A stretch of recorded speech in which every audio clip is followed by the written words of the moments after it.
Vice, you dumbass! Start making sense, you rotten book, or you're gonna be sorry. Maybe I'll rip your pages out one by one, or maybe I'll put you in the goddamn furnace. How can someone with such a big smart brain get hypnotized like a little bitch, huh? Oh, Shadow Lord, I love you, Shadow Lord. Come over here and give Vice a big sloppy kiss, Shadow Lord. Now pull your head out of your goddamn ass and start fucking helping us! Hace unos cuantos años jugué Nier Automata, porque escuché que Yoko Taro, el director, basaba parte de sus ideas en Evangelion. Encontré poca similitud entre este juego y la serie, pero eso no impidió que el juego dejara huella en mí, a pesar de ser difícil de jugar. Su historia me llegó y le tengo cierto cariño a Nier Automata. Con Nier Replicant siento exactamente lo mismo, pero muchas veces más, tanto para lo bueno como para lo malo. Sin embargo, en este video no quiero centrarme en los defectos del juego, que los tiene, sino más bien en su historia y sus dos temas principales, la violencia y el amor. En este video hablaré de Nier Replicant, porque no jugué al Nier original, de PlayStation 3 y Xbox 360. Soy consciente de que hay ciertas diferencias entre ambos. Las dos más destacables son que el remake tiene un final adicional y los protagonistas tienen distintas edades. En el Nier de la séptima generación, que salió en Occidente, el protagonista era un hombre que cuidaba a su hija, mientras que en el lanzado en Japón era un adolescente. En este remake, a nivel global, es protagonizado por un adolescente. La única crítica que sí me gustaría hacer a este juego, antes de entrar en la historia, es lo tedioso que se hace, por ejemplo, al momento de conseguir todas las armas. Esto es necesario para desbloquear los últimos 3 finales de los 5 posibles. La forma de conseguirlas puede ser mediante la historia principal, en ciertas misiones secundarias que el juego no te indica, y comprándolas a los mercaderes. Algunas de estas armas solo se pueden conseguir en la primera mitad del juego, así que si avanzas demasiado y no las conseguiste, tendrás que empezar una nueva partida para ver los otros finales. En cuanto a la historia, aquí es donde veo una similitud con Evangelion. El juego está dividido en dos partes. La primera parece un JRPG más, donde Nier realiza misiones para los habitantes de la aldea en la que vive, y su hermana está enferma, por lo que también busca una cura para ella.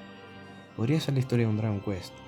En Evangelion, la primera mitad también parece ser un anime de mechas más, con ciertos picos de genialidad, pero en ambas historias, a la mitad, se da un giro brusco y cambia totalmente el enfoque de la historia.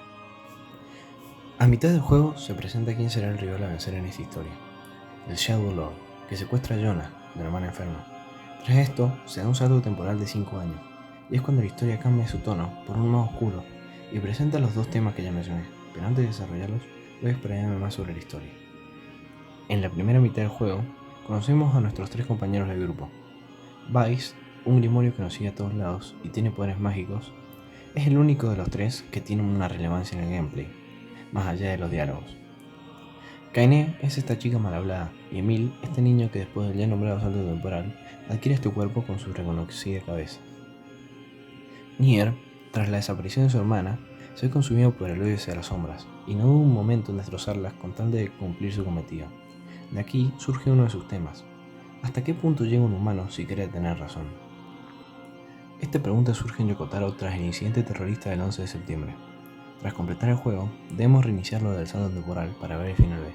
En esta ruta, ya con el conocimiento de que las sombras son humanos, podemos entender lo que ellas dicen, y se nos aclara que todo es un tema de perspectiva. Por ejemplo, la manada de lobos, lideradas por una sombra, solo quiere protegerlos de los humanos que los atacan y que convirtieron su bosque en un desierto, mientras que desde la perspectiva de los habitantes de Fachada, los lobos son peligrosos para el pueblo, además de asesinar a su reina. Todas las historias de esta segunda mitad terminan de forma triste debido a la violencia que genera la defensa de cada punto de vista.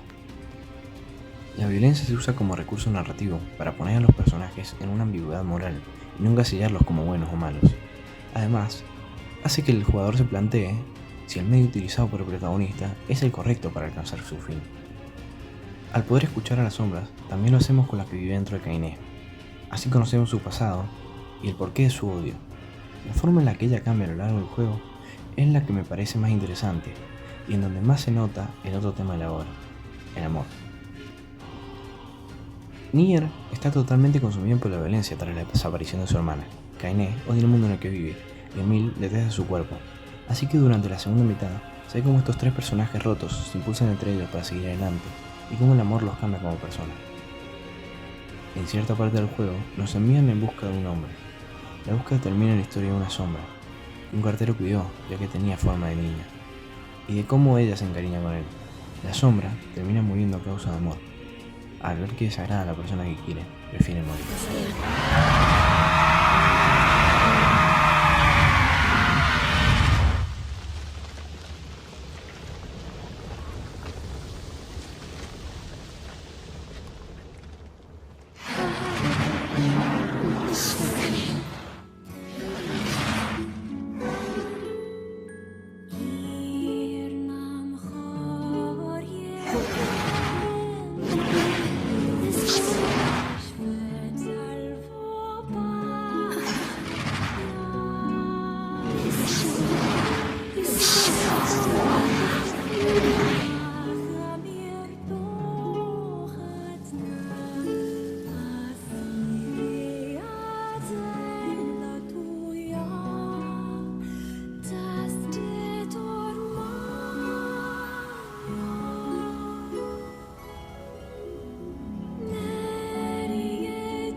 Pero para mostrarnos esta interesante historia de las sombras y ver esta gran escena, antes debemos ir y volver por el mismo camino repetidas veces.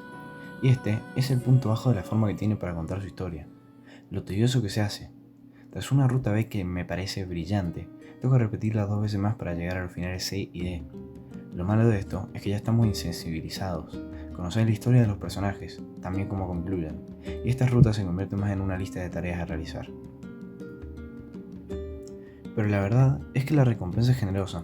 Los finales 6D te posicionan en una disyuntiva interesante, una decisión amorosa, sacrificar todo para que Kaine viva o dejarla morir, liberándola así de su sufrimiento.